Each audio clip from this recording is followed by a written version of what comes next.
تعویذ لٹکانا کیوں جائز ہے؟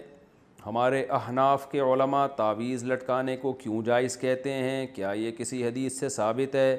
جبکہ دوسری طرف اہل حدیث علماء اس کو شرک کہتے ہیں، جو سب سے بڑا گناہ ہے۔ اور اس کی مضبوط دلیل بھی ہے کہ حدیث میں آتا ہے کہ جس نے تعویذ لٹکایا اس نے شرک کیا۔ شمس الرحمن بنو سے جناب شمس الرحمن صاحب، اگر اہل حدیث علماء کہتے ہیں کہ تعویذ لٹکانا شرک ہے، تو جس حدیث سے وہ دلیل پکڑ رہے ہیں نا، اسی حدیث میں رقیہ کو بھی شرک کہا گیا ہے، یعنی دم کرنا۔ حالانکہ رقیہ کو اہل حدیث علماء بھی مانتے ہیں کہ شرک نہیں ہے۔ تو پتہ یہ چلا کہ جس حدیث میں تعویذ لٹکانے کو شرک قرار دیا ہے، اس سے تعویذ سے شرکیہ تعویذ مراد ہے۔ وہ تعویذ جس میں قرآنی آیات ہوں یا دعائیں ہوں، وہ تعویذ حدیث میں داخل نہیں ہے، کیونکہ رقیہ بھی جیسے شرکیہ بھی ہوتا ہے اور جائز رقیہ کہتے ہیں دم کرنا، تو رقیہ بھی جائز بھی ہوتا ہے، شرکیہ رقیہ بھی ہوتا ہے۔ تو اسی طرح تعویذ بھی جائز بھی ہوتا ہے، شرکیہ بھی ہوتا ہے۔ تو اہل حدیث علماء جس حدیث سے استدلال کر کے ہر قسم کے تعویذ کو شرک کہہ رہے ہیں نا، اسی حدیث سے پھر تو ہر قسم کا دم درود بھی شرک ہو جائے گا، حالانکہ ایسا نہیں ہے۔ تو جیسے رقیہ کی دو قسمیں ہیں، اسی طرح تعویذ کی بھی دو قسمیں ہیں۔ اور ویسے بھی کامن سینس کی بات ہے کہ اگر ایک آدمی کسی پرچی پہ یا اللہ مدد لکھتا ہے، صرف یا اللہ مدد کہتا ہے، صرف اللہ سے مدد مانگی جائے گی، یا اللہ مدد، اور وہ کسی کے گلے میں لٹکا دیتا ہے، تو یہ شرک کہاں سے ہو گیا؟ یہ تو عین توحید ہے کہ وہ صرف اللہ سے مدد نہ صرف زبان سے مانگ رہا ہے، بلکہ ریٹن میں لکھ کے اس پہ مہر ثبت کر رہا ہے۔ تو یہ کامن سینس کے بھی خلاف ہے کہ ہر قسم کی تعویذ کو شرک قرار دیا جائے۔ باقی تعویذ کے جواز کے دلائل کیا ہیں، اس پر میں مستقل کلپ ریکارڈ کروا چکا ہوں، میں اس کو ابھی ریپیٹ نہیں کروں گا۔ پھر بھی ایک بات ضرور ہے کہ یہ عمل پسندیدہ نہیں ہے، بہرحال یہ ذہن میں رکھیں۔ اللہ سے مدد مانگیں زبان سے، پرچی لکھ کے لٹکانے کی کیا ضرورت ہے، بس زبان سے مدد مانگیں، اس کی زیادہ فضیلت ہے، دعا کی فضیلت ہے۔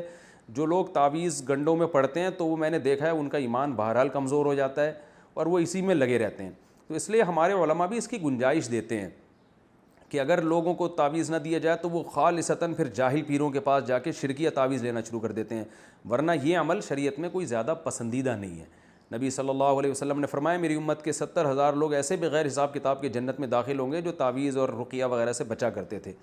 تو امام نووی رحمہ اللہ نے اس کی تشریح میں لکھا ہے کہ جو جائز تعویذ سے بھی بچتے ہیں وہ اس میں داخل ہیں۔ بہرحال تشریح میں حدیث کی اختلاف ہے۔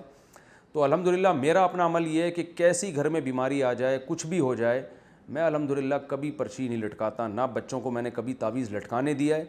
میرا اپنا ذاتی عمل یہی ہے کہ کوئی بہت مجبور ہوگا تعویذ مانگے گا تو میں اس کو لکھ کے دے دیتا ہوں، کیونکہ کمزور ایمان والے لوگ ہیں، تو نہیں دو تو کہیں شرکیہ تعویذ نہ لے لے جا کے۔ اپنا عمل یہ ہے کہ میرے جتنے بچے ہیں، میں خود بھی، گھر والے بھی، میں کبھی کسی کو تعویذ نہیں پہننے دیتا۔ اس کو میرے ہاں تو ایسا ہے جیسے یہ پتہ نہیں کتنا بڑا جرم کر لیا کہ بھائی ہم کیوں ان چکروں تعویذ گنڈوں میں پلیتوں ان چکروں میں کیوں پڑیں۔ کوئی میں کبھی دیکھتا ہوں بچے اپنے ننیال گئے کہیں، کوئی پرچی تعویذ لٹکا کے لے آیا، ادھر ہی میں ایسے پکڑ کے ایسے کھینچتا ہوں اس کو، بولتا ہوں کچھ بھی ہو جائے، بھلے جن چڑیل بھوت ہی آ جائے، اللہ نہ کرے بھوت بھی آ جائے گا پھر بھی تعویذ نہیں لٹکانا، جاؤ ایسی کی تیسی۔ ایسے انسان تمیز سے زندگی گزارے، کچھ نہیں ہوتا انشاءاللہ کوئی جن چڑیل بھوت، اور پھر جن چڑیل بھوت خود ہی اپنا راستہ تبدیل کر لیتے ہیں، آتے ہی نہیں۔ وہ دیکھتے ہیں ایسے لوگوں کو جو اس قسم کے کمزور ایمان ہوتا ہے نا، وہیں زیادہ آتے ہیں۔ تو ان چکروں میں نہ پڑیں۔ جو سنت عمل ہے، سورہ فلق سورہ ناس رات کو ہاتھ پہ دم کر کے اپنے اوپر پھیر لیا کریں، بچوں پہ پھیر لیا کریں۔